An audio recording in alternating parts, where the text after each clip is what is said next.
വിചിത്രവാദങ്ങൾ ഉയർത്തി കേരളത്തിൽ രാഷ്ട്രപതി ഭരണം വേണമെന്ന RSS ആവശ്യത്തിനെതിരെ പ്രതിഷേധം ശക്തമാകുന്നു. അരുൺ ജെയ്റ്റ്ലിക്ക് പിന്നാലെ RSS തലവൻ മോഹൻ ഭഗവതിനെയും കേരളത്തിലെത്തിച്ച് രാഷ്ട്രപതി ഭരണത്തിനായി സമ്മർദ്ദം ശക്തമാക്കാനാണ് നീക്കം. RSS നേതൃത്വത്തിൽ നടക്കുന്ന ആക്രമണങ്ങളെയും കൊലപാതകങ്ങളെയും അപലപിക്കാനും നേതൃത്വം തയ്യാറായിട്ടില്ല. സന്തോഷ് സർലിംഗ് ദില്ലിയിൽ നിന്ന് ചേരുന്നു. कन्नूर में जितने भी हुए हैं उसका पैटर्न एक है, वही पैटर्न तिरुवनंतपुरम में हुआ है. That shows they are trained people. Number 2, targeted attacks. I have said in month of February and March we have requested the President of India and the Home Minister, and we are happy that the Home Minister talked to the State Chief Minister recently, and also the Governor of the state summoned the Chief Minister, and after that they took some steps to approach RSS office bearers. And we have been told that Sri Arun Jaitley, Finance Minister, is going to visit Kerala on 6th. Santhosh സർലിംഗ് ദില്ലിയിൽ നിന്ന് ചേരുന്നു. സന്തോഷ്, മറ്റു വിവരങ്ങൾ കൂടി. അരുൺ, തെരഞ്ഞെടുക്കപ്പെട്ട സർക്കാരിനെ പിരിച്ചുവിടണമെന്ന ആവശ്യമുയർത്തിയാണ് കേരളത്തിനെതിരെ ഭീഷണിയുമായി RSS നേതാക്കൾ ദില്ലി കേന്ദ്രീകരിച്ച് ഇപ്പോൾ പ്രവർത്തനം ആരംഭിച്ചിരിക്കുന്നത്. ഇന്നലെ ദില്ലിയിൽ പ്രസ് ക്ലബിൽ വിളിച്ചേർത്ത വാർത്താ സമ്മേളനത്തിൽ RSS ജോയിന്റ് സെക്രട്ടറി ദത്രാത്രേയ ഹൊസബിള്ള പറഞ്ഞ വാക്കുകൾ നമ്മളിപ്പോൾ കേട്ടു. കേരളത്തിനെതിരെ അസത്യ പ്രചരണങ്ങളും ആ വാർത്താ സമ്മേളനത്തിലുടനീളം ഉണ്ടായിരുന്നു. CPIM ഇസ്ലാമിക് ഭീകരം ഒന്നിച്ച് പ്രവർത്തിക്കുന്നു, രാഷ്ട്രീയാക്രമണങ്ങൾ RSS നേതാക്കൾക്കെതിരെ മാത്രം തുടങ്ങിയ വിചിത്രവാദങ്ങളാണ് ഉയർത്തപ്പെട്ടത്. ഈ കാരണങ്ങളാൽ തെരഞ്ഞെടുക്കപ്പെട്ട സർക്കാരിനെ പിരിച്ചുവിടണം എന്നും ഈ RSS ആവശ്യപ്പെടുന്നു. എന്നാൽ ഇത് ആദ്യമായാണ് RSS ഈ ആവശ്യമായി രംഗത്തെത്തുന്നത്. എന്നാൽ കേരളത്തിൽ RSS BJP നേതാക്കളിൽ നിന്ന് അഴിമതി, കള്ളനോട്ടടി തുടങ്ങിയ ചോദ്യങ്ങളോട് അദ്ദേഹം പ്രതികരിക്കാൻ പോലും തയ്യാറായില്ല. RSS നടത്തുന്ന രാഷ്ട്രീയ കൊലപാതകങ്ങളെ കുറിച്ച് പോലും പ്രതികരിച്ചില്ല. അവസാനം അതൊരു സാധാരണ പ്രതികരണം മാത്രമെന്ന് പറഞ്ഞ് ഒതുക്കുകയായിരുന്നു അദ്ദേഹം ചെയ്തത്. എന്തായാലും ഇതിനെതിരെ വലിയ തോതിൽ പ്രതിഷേധം ശക്തമായിട്ടുണ്ട്. ഇത് കൂടാതെ ഈ അരുൺ ജെയ്റ്റ്ലിയെ നാളെ കേരളത്തിൽ എത്തിക്കാനും RSS തലവൻ മോഹൻ ഭഗത്തിനെ 14-ാം തീയതിയോടുകൂടി കേരളത്തിൽ എത്തിക്കാനും തീരുമാനിച്ചിട്ടുണ്ട്. അങ്ങനെ ഈ പ്രശ്നം ഒരു വലിയ ദേശീയ ശ്രദ്ധ ആകർഷിച്ചുകൊണ്ട് ഗവർണറെയും രാഷ്ട്രപതിയെയും കൊണ്ട് രാഷ്ട്രപതി ഭരണം ഏർപ്പെടുത്താനുള്ള നീക്കങ്ങളാണ് നടത്തുന്നത്. അരുൺ. സന്തോഷ് സർലിംഗ് ദില്ലിയിൽ നിന്ന് വിവരങ്ങൾ നൽകിയത്. സംസ്ഥാനത്ത് രാഷ്ട്രപതി ഭരണം ഏർപ്പെടുത്തണം എന്ന RSS കേന്ദ്ര നേതൃത്വത്തിന്റെ അഭിപ്രായം സ്വപ്നം മാത്രമാണെന്ന് CPM സംസ്ഥാന സെക്രട്ടറി കോടിയേരി ബാലകൃഷ്ണൻ. മുഖ്യമന്ത്രിയും ഗവർണറും തമ്മിൽ കൂടിക്കാഴ്ച നടത്തിയതിൽ അപാകതയില്ലെന്നും എന്നാൽ രാഷ്ട്രീയ ഉദ്ദേശത്തോടെ ഇടപെട്ടാൽ പാർട്ടി ശക്തമായി ഇടപെടുമെന്നും കോടിയേരി വാർത്താസമ്മേളനത്തിൽ പറഞ്ഞു. സംസ്ഥാന സർക്കാരിനെ പിരിച്ചുവിട്ട് കേരളത്തിൽ രാഷ്ട്രപതി ഭരണം ഏർപ്പെടുത്തണമെന്നത് RSSന്റെ അഭിപ്രായം സ്വപ്നം മാത്രമാണെന്നും ക്രമസമാധാന തകർച്ച ചൂണ്ടിക്കാട്ടി സർക്കാരിനെ പിരിച്ചുവിട്ടാൽ ആദ്യം പിരിച്ചുവിടേണ്ടത് പ്രതിവർഷം 4000 കൊലപാതകം നടക്കുന്ന ഉത്തർപ്രദേശ് സർക്കാരിനെയാണെന്നും കോടിയേരി ബാലകൃഷ്ണൻ വാർത്താസമ്മേളനത്തിൽ അറിയിച്ചു. സംസ്ഥാന ഗവൺമെന്റിനെ പിരിച്ചുവിടാൻ കഴിയുമെങ്കിൽ അവർ പിരിച്ചുവിടട്ടെ. അവരുടെ കയ്യിൽ അധികാരമുണ്ടല്ലോ. നിയമസഭയിലേക്ക് വീണ്ടും ഒരു തെരഞ്ഞെടുപ്പ് നടത്തട്ടെ. ആ സമയത്ത് ഇപ്പോൾ BJPക്ക് ഒരു സീറ്റുള്ളത് പോലും നഷ്ടമാവും. ഇത് രാജഗോപാലിനോട് വിരോധമുള്ള ഏതോ ആളവിടെയുണ്ട്. അയാൾ MLA ആയിട്ടിരിക്കുന്ന അവർക്ക് ഇഷ്ടമല്ല.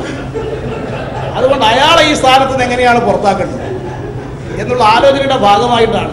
മുഖ്യമന്ത്രിയും ഗവർണറും തമ്മിൽ നടത്തിയ സംഭാഷണത്തിൽ അപാകതയുള്ളതായി സംസ്ഥാന സമിതി വിലയിരുത്തിയിട്ടില്ലെന്നും കോടിയേരി മാധ്യമപ്രവർത്തകരോട് പറഞ്ഞു. അപ്പോൾ കൂടിക്കാഴ്ചയ്ക്ക് ശേഷം അങ്ങനെ ഒരു ട്വീറ്റ് ചെയ്തത് പല മേഖലയിലും വിമർശനത്തിന് ഇടയാക്കിയിട്ടുണ്ട്. അത്തരമൊരു സ്ഥിതി ഒഴിവാക്കേണ്ടതായിരുന്നു അങ്ങനെയൊരു കാര്യം. മാധ്യമപ്രവർത്തകരോട് മുഖ്യമന്ത്രി അപമര്യാദയായി പെരുമാറിയെന്ന ആക്ഷേപം ശരിയല്ലെന്ന് കോടിയേരി വ്യക്തമാക്കി. കടക്ക് പുറത്തു എന്ന് പറഞ്ഞതിന് പകരം മറ്റേതെങ്കിലും വാക്ക് ഉപയോഗിച്ചിരുന്നുവെങ്കിൽ നിങ്ങൾക്ക് പ്രശ്നമുണ്ടാവില്ലായിരുന്നോ എന്ന കോടിയേരിയുടെ കുസൃതി നിറഞ്ഞ മറുപടിയിൽ മാധ്യമപ്രവർത്തകരും ചിരിച്ചത് മഞ്ഞുരുകുന്നതിന്റെ സൂചനയായി. വേറെന്ത് വാചക പുറത്തേക്ക് വരുവിൻ എന്നാണോ? പല രീതിയിലും പറയാം. പുറത്തേക്ക് ഒരാൾക്ക് വരുവിൻ എന്ന് വേണമെങ്കിൽ പറയാം. അതിന് പകരൊരു വാക്ക് നമുക്ക് ആർക്കും അന്നേരത്ത് പറഞ്ഞു കൊടുക്കാൻ പറ്റിയില്ലല്ലോ. അങ്ങനെ ഒരു സമയത്ത് ഓരോ വാക്ക് അല്ല, അങ്ങനെ പറഞ്ഞു കഴിഞ്ഞിട്ട് പിന്നെ ഓരോ വാക്ക് പറഞ്ഞു കൊടുക്കാൻ പറ്റും. അപ്പോൾ ആ സാഹചര്യത്തിൽ അങ്ങനെ ഒരു വാക്ക് പ്രയോഗിച്ചതിൽ ഒരു തെറ്റും സംസ്ഥാന കമ്മിറ്റി കാണുന്നില്ല. എസ് ജീവൻകുമാർ, തിരുവനന്തപുരം. കണ്ണൂരിൽ അക്രമ സംഭവങ്ങൾ ആവർത്തിക്കാതിരിക്കാൻ സ്വയം ശ്രമം നടത്താൻ CPIM BJP ഉഭയകക്ഷി ചർച്ചയിൽ ധാരണ. പ്രാദേശിക തലത്തിൽ സമാധാന യോഗങ്ങൾ സംഘടിപ്പിക്കാനും യോഗത്തിൽ തീരുമാനമായി. വിവരങ്ങളുമായി PV കുട്ടൻ ചേരുന്നു. കുട്ടൻ, എന്ത് തരത്തിലുള്ള ധാരണയാണ് യോഗത്തിലുണ്ടായത്? പ്രാദേശിക തലത്തിലുള്ള മീറ്റിംഗുകൾ അതെന്നാണ് നിശ്ചയിച്ചിരിക്കുന്നത്? അരുൺ, തിരുവനന്തപുരത്ത് കഴിഞ്ഞ ദിവസം മുഖ്യമന്ത്രിയുടെ സാന്നിധ്യത്തിൽ ചേർന്ന യോഗ തീരുമാനത്തിന്റെ ഭാഗമായാണ് കണ്ണൂരിൽ CPIM BJP നേതാക്കൾ ഉഭയകക്ഷി ചർച്ച നടത്തിയത്. ജില്ലയിൽ അക്രമം ആവർത്തിക്കാതിരിക്കാൻ കൂട്ടായ ശ്രമം നടത്താൻ യോഗത്തിൽ ധാരണയായി. പ്രാദേശിക തലത്തിൽ സമാധാന യോഗങ്ങൾ വിളിച്ചു ചേർക്കാൻ സർക്കാരിനോട് ആവശ്യപ്പെടാനും യോഗം തീരുമാനിച്ചു. ചർച്ച സൗഹാർദ്ദപരമായിരുന്നുവെന്ന് യോഗശേഷം CPIM സംസ്ഥാന സെക്രട്ടറി കോടിയേരി ബാലകൃഷ്ണൻ മാധ്യമങ്ങളോട് പറഞ്ഞു. ഇരു പാർട്ടികളുടെയും അണികളിലേക്ക് ചർച്ചയുടെ ധാരണ എത്തിക്കുമെന്നും അദ്ദേഹം കൂട്ടിച്ചേർത്തു. അതേസമയം സമാധാനവും ശാന്തിയും ഉണ്ടാകാൻ എല്ലാ നൽകുമെന്ന് BJP സംസ്ഥാന അധ്യക്ഷൻ കുമ്മനം രാജശേഖരൻ പറഞ്ഞു. PV കുട്ടനാണ് വിവരങ്ങൾ നൽകിയത്. കൊച്ചിയിൽ നടിയെ ആക്രമിച്ച കേസിൽ ദിലീപിനെതിരായ കുറ്റപത്രം ഉടൻ സമർപ്പിക്കും. 90 ദിവസത്തിനകം കുറ്റപത്രം സമർപ്പിച്ച പ്രതികൾ ജാമ്യം നേടുന്നത് തടയുകയാണ് അന്വേഷണ സംഘത്തിന്റെ ലക്ഷ്യം. അതേസമയം നടിയെ ആക്രമിച്ച കേസിൽ നാദിർഷയുടെ സഹോദരൻ സമദിന്റെ മൊഴി രേഖപ്പെടുത്താനായി ആലുവ പോലീസ് ക്ലബ്ബിൽ വിളിപ്പിച്ചു. വിവരങ്ങളുമായി നികേഷ് ചേരുന്നു. നികേഷ്, ഈ കുറ്റപത്രം സമർപ്പിക്കുന്ന അടുത്ത മാസത്തോടെ ഉണ്ടാകുമോ? ഈ സമദിനെ ചോദ്യം ചെയ്യുകയായിരുന്നോ? അരുൺ, ദിലീപിനെതിരെ ഗൂഢാലോചന, മാനഭംഗം, തെളിവ് നശിപ്പിക്കൽ, തട്ടിക്കൊണ്ടുപോകൽ തുടങ്ങിയ കുറ്റങ്ങളാവും കുറ്റപത്രത്തിൽ ഉണ്ടാവുക. 20 വർഷം വരെ തടവ് ലഭിക്കാവുന്ന കുറ്റങ്ങളാണിത്. കേസിൽ പൾസർ സുനിയാണ് കേസിലെ ഒന്നാം പ്രതിയായി നേരത്തെ Angamaly judicial first class magistrate കോടതിയിൽ കുറ്റപത്രം സമർപ്പിച്ചിരുന്നു. ഇതിന് അനുബന്ധമായിട്ടായിരിക്കും മറ്റൊരു കുറ്റപത്രം സമർപ്പിക്കുക. നേരത്തെ സൂചിപ്പിച്ച പോലെ ദിലീപ് കേസിൽ 11ാം പ്രതിയാണ്. 13 പേരെയാണ് ഇതുവരെ പ്രതി ചേർത്തിട്ടുള്ളത്. 2 കുറ്റപത്രങ്ങളും ഒന്നാക്കിയാകും വിചാരണ നടത്തുക. ജയിലിൽ ഫോൺ ഉപയോഗിച്ച കേസിൽ പ്രതികളായി ഇപ്പോൾ റിമാൻഡിലുള്ള മേസ്ത്രി സുനി, വിപിൻലാൽ, വിഷ്ണു തുടങ്ങിയവരും ഈ കേസിൽ പ്രതികളാവും. പൾസർ സുനിയുടെ ആദ്യ അഭിഭാഷകൻ പ്രതീഷ് ചാക്കോ, ഇയാളുടെ ജൂനിയർ രാജു ജോസഫും എന്നിവരും കേസിൽ പ്രതികളാണ്.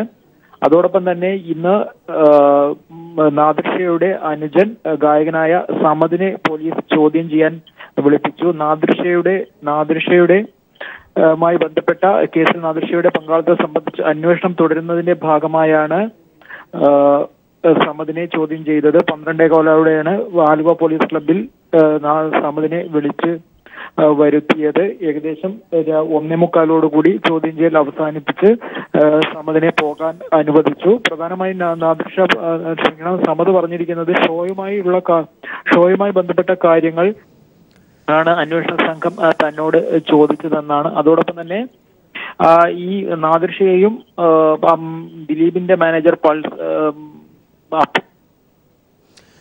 നികേഷാണ് കൊച്ചിയിൽ നിന്ന് വിവരങ്ങൾ നൽകിയത്. ഇന്ത്യയുടെ 13ാമത് ഉപരാഷ്ട്രപതിയെ തെരഞ്ഞെടുക്കാനുള്ള വോട്ടെടുപ്പ് ആരംഭിച്ചു. വൈകുന്നേരം 5 മണി വരെയാണ് വോട്ടെടുപ്പ്. 7 മണിക്ക് ഫലം പ്രഖ്യാപിക്കും. NDA സ്ഥാനാർത്ഥി വെങ്കയ്യ നായിഡുവും പ്രതിപക്ഷ സ്ഥാനാർത്ഥിയും ഗാന്ധിജിയുടെ ചെറുമകനുമായ ഗോപാലകൃഷ്ണ ഗാന്ധിയും തമ്മിലാണ് മത്സരം. സന്തോഷ് ദില്ലിയിൽ നിന്ന്. സന്തോഷ്, വോട്ടെടുപ്പ് പുരോഗമിക്കുകയാണോ? അരുൺ, രാവിലെ 10 മണിക്ക് ആരംഭിച്ച വോട്ടെടുപ്പ് ഇപ്പോഴും തുടരുകയാണ്. പ്രധാനമന്ത്രി നരേന്ദ്രമോദി, കോൺഗ്രസ് അധ്യക്ഷ സോണിയാഗാന്ധി ഉൾപ്പെടെയുള്ള പ്രമുഖരെല്ലാം തന്നെയും ആദ്യ മണിക്കൂറിൽ തന്നെ വോട്ട് രേഖപ്പെടുത്തി. പാർലമെന്റിന്റെ 2 സഭകളിലെയും അംഗങ്ങൾ ഉൾപ്പെട്ട ഇലക്ട്രൽ കോളേജാണ് ഉപരാഷ്ട്രപതിയെ തിരഞ്ഞെടുക്കുന്നത്. നിലവിൽ 790 അംഗങ്ങളുള്ള ഇലക്ട്രൽ കോളേജ് 100-ലധികം, അതായത് 396 വോട്ടുകൾ ലഭിക്കുന്ന സ്ഥാനാർത്ഥി വിജയിക്കും. നിലവിൽ NDA സഖ്യകക്ഷികളുടെയും NDAക്ക് പിന്തുണ അറിയിച്ച AADMK, ബിജു ജനതാദൾ, YSR കോൺഗ്രസ് എന്നീ കക്ഷികളുടെയും അംഗബലം 484 അതുകൊണ്ട് തന്നെ NDA സ്ഥാനാർത്ഥി വെങ്കയ്യ നായിഡുവിന്റെ വിജയം ഏതാണ്ട് ഉറപ്പാണ്. 18 പ്രതിപക്ഷ പാർട്ടികളാണ് ഗാന്ധിജിയുടെ ചെറുമകൻ ഗോപാലകൃഷ്ണ ഗാന്ധിയെ പിന്തുണയ്ക്കുന്നത്. വിജയപ്രതീക്ഷയില്ലെങ്കിലും രാഷ്ട്രപതി തിരഞ്ഞെടുപ്പ് പോലെ തന്നെ പ്രത്യയശാസ്ത്ര പോരാട്ടമായാണ് പ്രതിപക്ഷം ഉപരാഷ്ട്രപതി തിരഞ്ഞെടുപ്പിനെ കാണുന്നത്. രാഷ്ട്രപതി തിരഞ്ഞെടുപ്പിൽ NDA സ്ഥാനാർത്ഥി രാംനാഥ് കോവിന്ദിനെ പിന്തുണയ്ക്കുകയും പിന്നീട് NDA പാളയത്തിലേക്ക് പോകുകയും ചെയ്ത JDU ഉപരാഷ്ട്രപതി തിരഞ്ഞെടുപ്പിൽ ഗോപാലകൃഷ്ണ ഗാന്ധിക്കാണ് പിന്തുണ പ്രഖ്യാപിച്ചിരിക്കുന്നത്. വൈകുന്നേരം 5 മണിക്ക് വോട്ടെടുപ്പ് പൂർത്തിയായാൽ ഉടൻ തന്നെ വോട്ടെണ്ണൽ ആരംഭിക്കും. 7 മണിയോടെ ഫലം പ്രഖ്യാപിക്കും. സന്തോഷ് ദില്ലിയിൽ നിന്ന്. മിസോറാം ധനമന്ത്രിയുമായി ലോട്ടറി വിഷയത്തിൽ ചർച്ച നടത്തുമെന്ന് തോമസ് ഐസക് പറഞ്ഞു. കേരളത്തിൽ ലോട്ടറി വിൽക്കില്ല എന്ന് മിസോറാം അറിയിച്ചുവെന്നും ധനമന്ത്രി പറഞ്ഞു. ലോട്ടറി സംബന്ധിച്ച് ആ സർക്കാരിൽ നിന്ന് നമുക്ക് വിവരങ്ങൾ നേരിട്ട് ലഭിച്ചിട്ടില്ല. മാധ്യമങ്ങളിൽ വന്ന റിപ്പോർട്ടാണ് എൻ്റെയും പ്രതികരണത്തിന് അടിസ്ഥാനം. എന്നാൽ അതിൽ വിഷ്വലുണ്ട്, കൃത്യമായിട്ടും മന്ത്രി പറയുന്നു. അതിനെ കേരളം പൂർണ്ണമായിട്ടും സ്വാഗതം ചെയ്യുകയാണ്.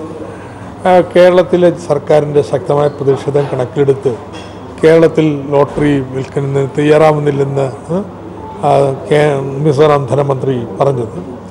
GST കൗൺസിലിലെ ഇന്നത്തെ യോഗത്തിൽ നിശ്ചയമായിട്ട് അദ്ദേഹത്തെ കാണും. കേരളത്തിൻ്റെ നന്ദി അറിയിക്കും. അദ്ദേഹത്തോട് ഈ കാര്യങ്ങൾ ചർച്ച ചെയ്യുകയും ചെയ്യും. കോഴിക്കോട് വെങ്ങളത്ത് പോത്തുകളെ കുത്തി നിറച്ച കണ്ടെയ്നർ ലോറി അപകടത്തിൽപ്പെട്ടു. ക്ലീനർ മരിച്ചു. നിർത്തിയിട്ട ലോറിക്ക് പിന്നിൽ കണ്ടെയ്നർ ഇടിക്കുകയായിരുന്നു. പോലീസ് എത്തി പോത്തുകളെ റോഡരികിലേക്ക് മാറ്റി കെട്ടി. ഓണത്തിന് കേരള വിപണി ലക്ഷ്യമാക്കിയുള്ള പൂപ്പാടങ്ങൾ കർണാടക അതിർത്തി ഗ്രാമങ്ങളെ ഓറഞ്ച് നിറം ചാർത്തിയിരിക്കുകയാണിപ്പോൾ. എന്നാൽ പ്രതികൂല കാലാവസ്ഥയിൽ പ്രതിസന്ധി നേരിടുകയാണ് പൂകർഷകർ. വിളവിൽ ഇത്തവണ വലിയ കുറവാണ് ഉണ്ടായത്.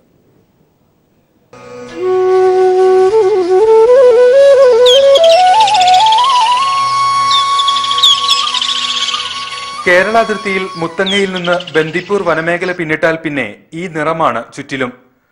അത്ര നിറമുള്ളതല്ല എന്നാൽ ഇവിടുള്ള കർഷക ജീവിതങ്ങൾ.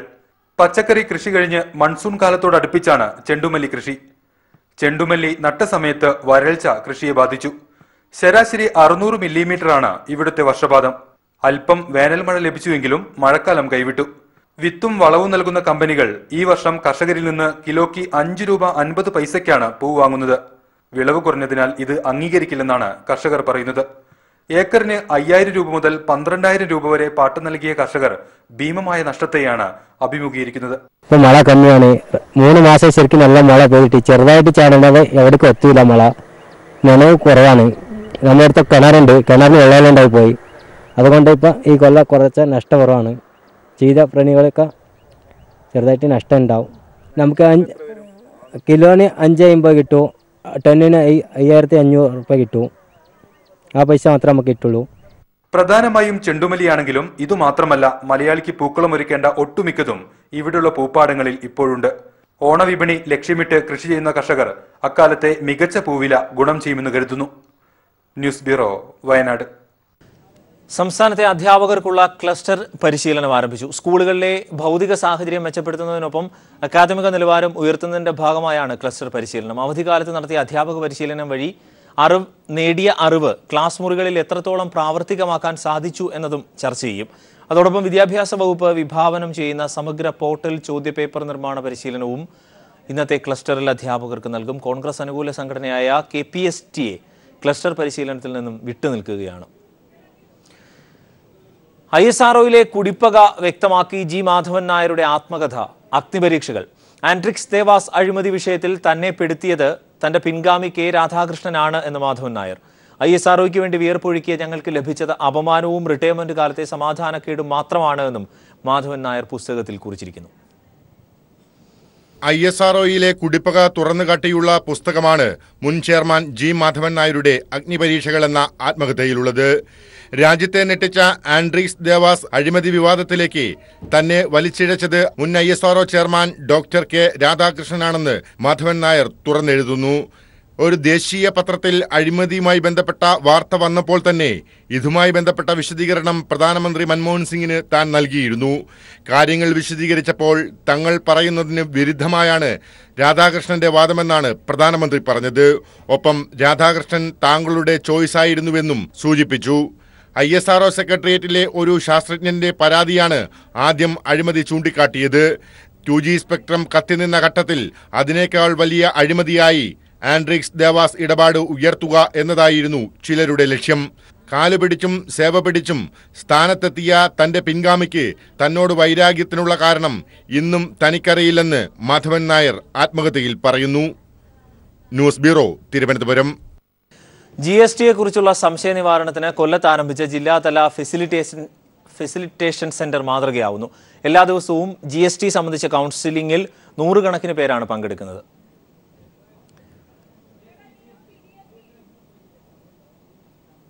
ജൂലൈ 1 ആരംഭിച്ച GST ശരിക്കും വ്യാപാരികളെയും ഉപഭോക്താക്കളെയും ഉപയോക്താക്കളെയും ഒരുപോലെ ആശയക്കുഴപ്പത്തിലും ആശങ്കയിലും ആഴ്ത്തി.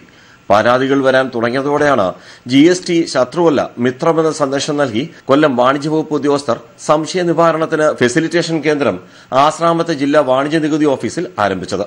GSTയിൽ പൊതുജനങ്ങൾക്കുള്ള സംശയങ്ങളും മറ്റും ക്ലിയർ ചെയ്യാൻ വേണ്ടി നമ്മുടെ കോംപ്ലക്സിലെ ഒരു GST സെല്ല് ഫോം ചെയ്തിട്ടുണ്ട്. അതിലേക്ക് പൊതുജനങ്ങളുടെ സംശയങ്ങളെല്ലാം ചോദിച്ച് കൃത്യമായിട്ടുള്ള മറുപടികൾ നിങ്ങൾ ക്ലിയർ ചെയ്യണം.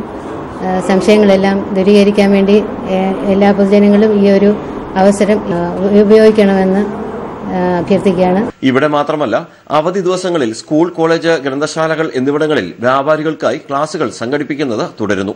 ഇവിടെ നമുക്ക് ഒരു ടോൾ ഫ്രീ നമ്പറുണ്ട്. ആർക്ക് ഏത് സമയത്തും വിളിച്ച് നമുക്ക് സംശയ നിവാരണം നടത്താവുന്നതേ ഉള്ളൂ.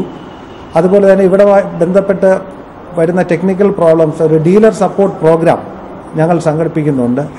അത് ടെക്നിക്കൽ പ്രോബ്ലംസ് അവരിവിടെ വന്ന് ഇത് ചെയ്തു കഴിഞ്ഞാൽ സംശയ നിവാരണം നടത്തുന്നുണ്ട്. 31 ക്ലാസുകളിലായി 2200ഓളം വ്യാപാരികളും വിദ്യാർത്ഥികൾക്കും പൊതുജനങ്ങൾക്കുമായി സംഘടിപ്പിച്ച ക്ലാസുകളിൽ 3000-ലധികം പേരും പങ്കെടുത്തു. GST സംബന്ധിച്ച ആവലാതികളും പരാതികളും സംശയ ദൂരീകരണത്തിനും ഹെൽപ്പ് ലൈൻ സേവനവും ലഭ്യമാണ്. ന്യൂസ് ബ്യൂറോ, കൊല്ലം.